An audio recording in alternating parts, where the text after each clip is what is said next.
पिया लगे सोहे पिया काहे करेला तू नहीं नहीं पिया।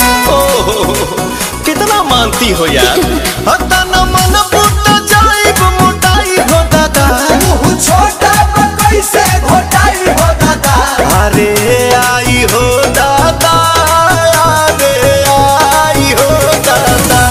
तमे हरी मिलल बिया हमारा के गाई हो दादा।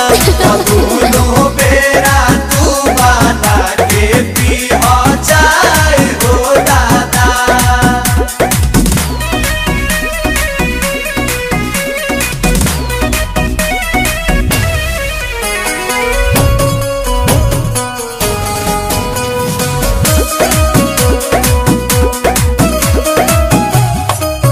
मिलत खीरे बाहो पनीरे बाहो ऐसन वाइफ से लाइफ अमीरे बाहो। भगवान के लिखल तो कदीरे बाहो। बोला बोला का कोई बोए सयाने आई नमकीन के मिठाइया थोड़ा चटनी भी। तहर चुमा लगेला मिठाई हो दादा। भौजी फेर भइला सब हलवाई हो दादा।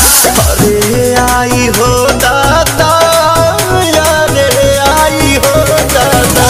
तमे हरी मिलल बिया